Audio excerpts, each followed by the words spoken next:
Hello প্রিয় শ্রোতা এবং দর্শকবৃন্দ, আজকে সুগার কেন হয়, এর লক্ষণ উপসর্গগুলি কি কি, কোন কোন রোগীদের এই সুগার হওয়ার সম্ভাবনা সব থেকে বেশি, এর থেকে পরিত্রাণের উপায় কি, এই ভিডিওতে আমি বিস্তারিত আলোচনা করব। তাই ভিডিওটা স্কিপ না করে শেষ অবধি দেখার আপনাদের কাছে অনুরোধ রইল।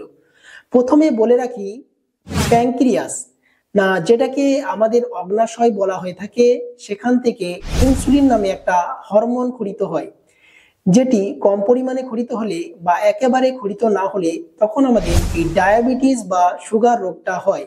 এছাড়া অন্যান্য কারণ হিসেবে না বংশগত ও পরিবেশগত কারণ হতে পারে। এতে রোগীর রক্ত ও মূত্রে শর্করা পরিমাণ বেশি থাকে এবং মেদ বেশি জমে, ফলে কিটোসিসে আক্রান্ত হওয়ার সম্ভাবনা বেশি থাকে। এই সুগার বা ডায়াবেটিস রোগটাকে মধুমেহ রোগও বলা হয়ে থাকে। এবার আমরা জেনে নেব মধুমেহ বা এই সুগার হওয়ার সম্ভাবনা কাদের ক্ষেত্রে বেশি। 1 নম্বর, মেদবহুলতা, অর্থাৎ যারা অতিরিক্ত মোটা তাদের ক্ষেত্রে। 2, মোটা নয় এমন ব্যক্তিদের মধুমেহ হতে পারে। 3, রেনাল ফেলিওর, কিডনি ফেলিওর এবং প্যানক্রিয়াসে গোলযোগ, তারপর উপবাস থাকার দরুন মধুমেহ হতে পারে। 4, জন্মগত বা বংশগত, অর্থাৎ মা ও বাবার উভয়ের যদি মধুমেহ বা সুগার রোগ থাকে তাহলে সন্তানের হওয়ার সম্ভাবনা বেশি থাকে, এবং যে কোনো একজনের যদি না থাকে তাহলে সন্তানের সুগার হওয়ার সম্ভাবনা তুলনামূলকভাবে কম হয়। 5 নম্বর, না খুব বেশি খাওয়া দাওয়া দরুন এবং মেদ বৃদ্ধি দরুন মধুমেহ হতে পারে, আবার অতিরিক্ত ডায়েটিং এর ফলেও মধুমেহ দেখা দিতে পারে। 6 নম্বর, অন্যান্য কারণ হিসেবে না মহিলাদের চেয়ে পুরুষদের এই রোগের আক্রান্ত হওয়ার সম্ভাবনা সব থেকে বেশি। না ইনসুলিনে বাধা সৃষ্টি, যথেষ্ট পরিমাণে পরিশ্রম না করা, শর্করাযুক্ত এবং মিষ্টিযুক্ত খাবার বেশি খাওয়া, অন্যান্য ওষুধের পার্শ্ব প্রতিক্রিয়া যেমন জন্ম নিরোধক বড়ি, মূত্রবর্ধক বড়ি পার্শ্ব প্রতিক্রিয়া দরুন এই মধুমেহ রোগ দেখা দিতে পারে। এবার আমরা জেনে নেব না এই মধুমেহ বা সুগার রোগের লক্ষণ এবং উপসর্গগুলি কি কি। বেশিরভাগ ক্ষেত্রে আমরা 3টি জিনিস দেখে বুঝতে পারবো যে রোগীর মধুমেহ বা সুগার রোগটা আছে কিনা। 1 নম্বর, ঘন ঘন এবং খুব বেশি পরিমাণে প্রস্রাব হওয়া। 2, বেশি পিপাসা এবং মুখ শুকিয়ে যাওয়া। 3 নম্বর, অতিরিক্ত খিদে পাওয়া দরুন খাদ্য গ্রহণ করা। এই কারণগুলি ছাড়াও না ঘা শুকাতে দেরি হয় এবং ওই স্থানে বারবার পুঁজ সৃষ্টি হয়, এবং চর্মরোগ বিশেষ করে ফোড়া এবং বিষবর্ণ হতে দেখা যায়। তারপরে যৌনাঙ্গ তার আশেপাশে চুলকানি সৃষ্টি হয়, ওজন হ্রাস পায় এবং চোখে আবছা দেখতে পায় ইত্যাদি লক্ষণগুলি দেখা যায়। এছাড়াও না হাত পা খুব ব্যথা হয়, পায়ের তলায় দপদপানি এবং ঝিনঝিন করে, এবং রোগীর মূত্রে না পিঁপড়ে ঘুরে বেড়াতে দেখা যায়, এবং গর্ভাবস্থায় জটিলতা ইত্যাদি লক্ষণগুলো দেখা যায়।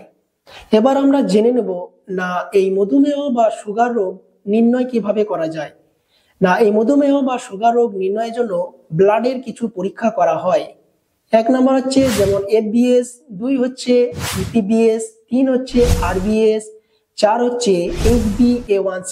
এখানে যে কোনো একটা পরীক্ষার মাধ্যমে আমরা বুঝতে পারি যে রোগীর মধুমেহ বা সুগার রোগ হয়েছে কিনা। চক্ষু পরীক্ষা, না চোখের লেন্স এবং রক্তবাহের কিছু পরিবর্তন লক্ষ্য করা যায়।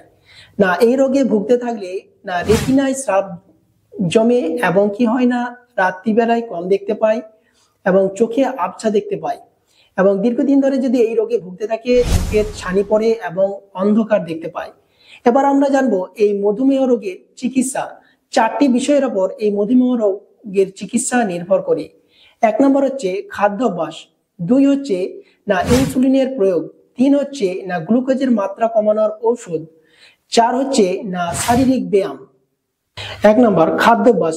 রোগীর খাদ্য তালিকায় নজর রাখতে হবে যেন সুষম এবং পুষ্টিকর এবং প্রোটিন ভিটামিন যেন পায়।